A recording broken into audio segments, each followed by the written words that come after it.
sobre a leitura da Bíblia. Isso nós sempre lembramos nas reuniões de jovens e menores, porque é muito comum quando nós falamos ou anunciamos algum capítulo, algum livro, e as crianças elas estão aprendendo. A mocidade já está num patamar maior, um patamar maior de conhecimento, então eles deveriam saber um pouco mais. Mas existe pouco ainda o hábito da leitura. E é para isso que a reunião de jovens acontece, para que as crianças, a mocidade, os adolescentes tenham o conhecimento da palavra. Nós falamos em reuniões muitas vezes, nós anunciamos aqui um livro e nós percebemos que alguém começa a procurar e não acha por nada. E vai no índice, e até com o índice às vezes se perde. Por quê? Por falta da habitualidade na leitura. E nós temos que ler as Sagradas Escrituras. Nós temos que conhecer a palavra. Isso é um dever. Ontem ainda Deus deu ao seu servo que ter estes versos na boca é como um doce.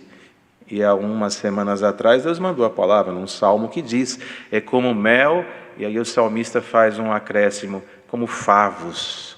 Quer dizer, mais doce do que o mel é a palavra de Deus. E a reunião de jovens e menores traz isto. E nós hoje lembramos de pedir à mocidade, às crianças, que leiam. A leitura da palavra faz com que o jovem, a criança, aprenda sobre as coisas sagradas. E o jovem, por incrível que pareça, os irmãos podem até observar isso, a leitura bíblica é algo tão perfeito, criado pelo Senhor através dos servos da antiguidade que Ele se usou, dos homens de Deus, que ela não é específica para um doutor e nem simples demais para ele. Não é complicada para um indouto e tampouco simples mais para ele. Ela atinge a todas as classes de pessoas na sua essência. E é uma linguagem que não fica ultrapassada. Ela enriquece o nosso conhecimento sem termos a dificuldade. Se você for ler um livro técnico de uma determinada profissão, provavelmente não vai entender metade do parágrafo. Mas se ler a palavra com a comunhão que nós devemos estar na leitura, os céus vai abrindo sobre nós e nós vamos conhecendo. Foi assim com os apóstolos. Um servo que Deus tanto se usou na pregação foi Pedro. E Pedro não tinha estudo, era um pescador da Galileia, mas quando o Espírito Santo desceu sobre ele, além de pregar em vários idiomas, ele pregou com ciência. Da onde vem tal ciência? Só pode vir do céu. Glória ao nome santo do Senhor. Então a mocidade, as crianças, procura conhecer a palavra, as sagradas letras, porque ela prepara você até no falar. Um moço que tem o hábito de ler a Bíblia, ele tem riqueza no seu vocabulário.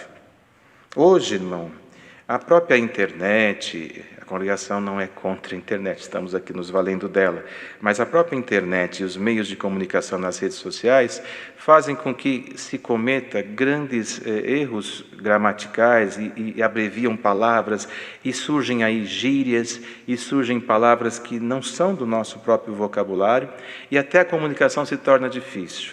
Quando um jovem tem o hábito da leitura bíblica, o seu vocabulário é completo, é rico.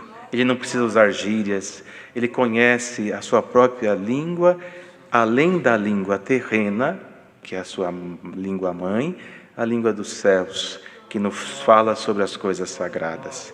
Desperta isso na sua criança, desperta isso nos seus jovens. E é tão simples isso, irmão, é um hábito simples. E nós vamos agora propor para os pais que estão aí em casa. Vamos ver se vocês vão aceitar essa proposta. Deus deu do nosso caro irmão que atendeu o culto sobre esse ensinamento dias atrás, falar sobre o livro de Provérbios, 31 capítulos, o mês tem 30 dias, 31 dias e assim por diante. Não vamos propor nada difícil, mas faça a partir de hoje, todas as manhãs ou nos finais dos dias, quando forem dormir, hábitos cristãos. Quais são eles? Básicos. Chame os teus filhos para orar junto com o casal.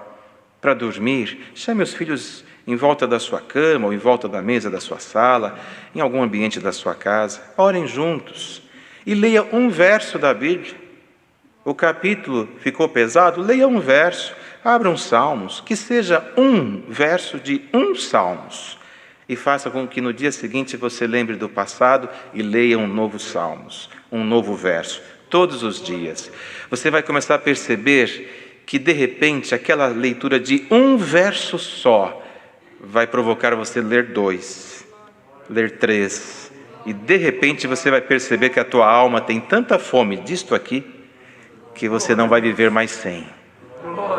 Glória ao nome santo do Senhor. E vocês que estão aí com o papai e a mamãe aí junto, agarradinho no sofá de casa, numa cadeira, na área, olha para o papai e diz para ele: me ajuda a ler a Bíblia, e cobra ele, mas cobra. Sabe o que vai acontecer? Vai ter dia que o papai e a mamãe não vão estar muito bem em casa. E a hora que você olhar e falar assim: papai, tem que ler a Bíblia, os dois vão ter que se acertar. Glória a Deus. Não é? Glória a Deus. Glória a Deus. Caminhos simples que fazem as coisas ir nos seus devidos lugares. Glória ao nome santo do Senhor. Viver da palavra. Amados irmãos, estamos agora no momento da palavra. Na reunião que Deus deu a graça de atender aqui, eu estava, durante a semana, uma família me ligou e comentou assim que nós lembramos que este horário é o horário deles irem lá no sanitário, né? As crianças saem tudo correndo. Lembra que nós falamos aqui? Olha no vitrô da igreja, aquelas cabecinhas assim, ó. E eles são tão puros e sinceros que eles vão em fileira e olham para o cooperador de jovens. O olhar fala muito, né? Só de olhar é como quem está dizendo: eu vou, mas volto. E às vezes não voltam, ficam lá um tempão. Tem que auxiliar e buscar. E aí essa família me ligou e disse: irmão, foi muito interessante, porque os filhinhos deles tinham saído e foram. E estavam um do lado de fora e o outro dentro, e um esperando o outro sair. E aí a mãe falou: olha, o irmão está chamando porque falou que vocês estão no banheiro. E a de dentro falou assim: mas como que ele sabe que eu estou aqui? A gente sabe. A gente sabe. Isso não é revelação, é conhecer vocês. Então volta tudo agora que vai começar a palavra. Tem que ficar tudo juntinho agora em casa, tá bom? Busca as crianças, chama eles, acorda quem está dormindo e vão para a comunhão aguardar a santa e bendita palavra.